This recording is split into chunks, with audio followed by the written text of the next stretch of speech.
Have you ever wondered how humans learn a foreign language, especially a distant language like Chinese or Japanese to Westerners 100 years ago? People didn't have the internet and they probably had never met any native speakers in their whole life and knew nothing about a tonal language with a character-based written system. Especially during World War II, when Asia and the West were all involved, how did American service people get trained in months before being sent to the Pacific Theater? Quick history class, USA and China were allies! This untold period actually deeply changed the Mandarin teaching philosophy and method across the Ivy League schools, top universities, and as many as 200 colleges in the US. This special language training method has the nickname Army method nowadays. Officially, it's called the audiolingual method, 听说法. In the early 1940s, when the US government needed to equip military personnel with the skills they needed for their roles in World War II, the importance of language skills and cultural knowledge was suddenly recognized, and effective language training was urgently needed. To meet this need, as well as for engineering and medicine, the Army Specialized Training Program, ASTP, US Navy's V-12, and Civil Affairs Training Schools, CATS, were established with Mandarin Chinese among the main language training subjects. The University of California, Berkeley, for example, was one of the institutions that hosted the CATS program, and it focused specifically on China.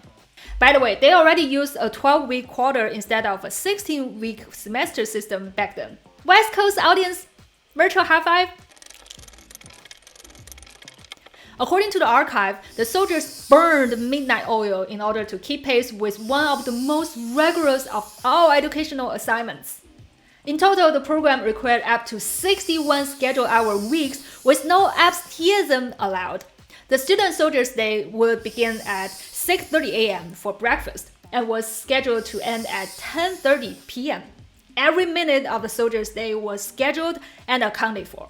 A week would include 24 or 25 contact hours of class or lab time, 5 hours of military drills, 6 hours of physical education, and 24 to 25 hours of supervised study time. So the ASTP students spent 25 hours a week on language learning and drills, whereas high schools and even colleges usually just have 4 to 5 periods of 45 to 75 minutes each week. So 1 year in ASTP was actually a concentrated course of 6 years of regular schoolwork. That sounds a lot, right? But this still doesn't tell us how exactly they were trained to use functional language so fast, within a year or even a few months. Let's consider this German teacher's experience and comment on the ASTP back then.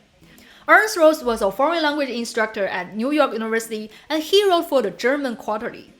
The ASTP program gave us a chance to prove, under ideal conditions, what we language teachers have vainly tried to propagate theoretically for a number of years, that American students are just as capable as European students of learning a foreign language, and that with the right concentration upon essential aims and with the correct amount of time found necessary by the profession, they can be taught to master language just as efficiently as anybody else. Whoops, wrong paragraph, and that was harsh. But just wait, American language learners. Foreign language instructors agreed that it was easier and quicker to learn to write in a foreign language after mastering the spoken word than to learn a language in the reverse. However, traditional academic learning objectives in America prioritize reading and writing over speaking, thereby extending the amount of time it would take to master a foreign language. For many instructors, the ASTP's emphasis on speaking as a mode of instruction proved that American students could master a foreign language just as efficiently. Right, and this emphasis on listening and speaking actually has helped Mandarin teaching at the US top universities outpace most European universities. I've taught students who graduated from Oxford, LSE, University of Leiden, etc., and I have friends who work in France, Spain, and Poland. I believe the more traditional teaching method that emphasizes reading and writing characters a lot over the sound system of Chinese is still widely used in Europe, and it really doesn't help with students listening and speaking so much. If you have watched my interview with some Ivy League school Chinese teachers, especially the part with Fàn Lǎoshī, who is teaching at Princeton University now, you may remember she mentioned the Army method developed approach, the audiolingual method, which is particularly effective for quickly developing basic communication skills, especially in listening and speaking. So how does it work? 1. Language structure. The audiolingual method places heavy emphasis on correct pronunciation and grammar from the very beginning, focusing on the patterns of the target language. This is built on the idea that language learning is habit formation, so it employs all techniques to foster these habits. Sound familiar, my Fàn Lǎoshī Mandarin Voice Bootcamp students? 2. Listening and speaking focus.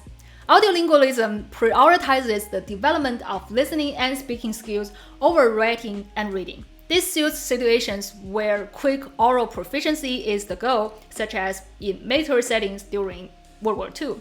But isn't it still valuable for busy adults living in the modern world? 3. Drills. The ALM heavily utilizes drills as a main form of language practice. This can include repetition drills, substitution drills, transformation drills, response drills, dictation drills, and more. Drills help students to automatically respond in the target language without the need to translate in their heads first, aka they think and speak in Chinese. 4. Cultural. It believes that language is a part of culture and that learning a language involves learning its cultural context. China expert on Twitter? Hello? 5. Teacher's role. In audiolingual class, the teacher directs, models, and controls the language input students receive, and immediately corrects the output students make. So there's not only comprehensible input and shadowing, but also well-designed drills that make sure students get to use and internalize the patterns. 6. Inductive grammar. Rather than explaining grammar rules explicitly, the audiolingual method teaches grammar inductively. Students learn grammar rules by identifying patterns in the language samples they receive. 7. Reinforcement techniques, including positive and negative feedback, are used based on the correctness of grammar usage. The target language is taught directly without translating into the student's native language. Well, if you have watched my videos enough, you know which part of the original ALM features I would think can be improved. 1. To-the-point explicit grammar teaching in students' native language would save so much time compared to letting students guess the uses through massive demonstration examples. 2. We cannot completely neglect reading and writing skills when it comes to Mandarin Chinese. The question is just when and how. 3. And non-creative, repetitive language rules can be tedious and not the most practical for real communications with natives. For the specific and urgent needs of military during World War II, ALM served its purpose. The more important question is, does it still work nowadays? Well, do you really believe human beings have evolved so much over 90 years? We are way behind the technologies that we invented in 2023. And we are still pretty in line with B.F. Skinner's behaviorist theories, which was what ALM was based on, and claims that humans can be trained to do anything with the right amount of motivation and discipline. In a time when so many people are emphasizing language input and effortless learning, Ivy League students can learn the whole year's undergraduate Chinese course within 2 months through the updated audiolingual method and drills. I know this because I worked at a 2-month intensive program for 3 summers. 90 years later, outside of the top US universities, now so many people have ever realized the language drills can be a highly effective way to build proficiency, particularly in the early stage of learning Chinese, especially when your study time is limited. In my upcoming Mandarin speaking bootcamps, we will not only get to learn Chinese patterns and unique grammar as clearly as possible, and have sufficient authentic materials and demonstration clips to study and shadow, but you'll also get AI-empowered new drill forms to internalize the patterns at your own pace. And weekly live stream classes with the instructors to work on real-time communication skills. The instructors in Rita's Chinese Academy and I myself were trained by the Chinese audiolingual pioneer teachers in the US, but now we want to do it even better. Check out ritachinese.com to join today. And remember, with Fàn Lǎoshī, Chinese makes perfect sense. See you all in the next video.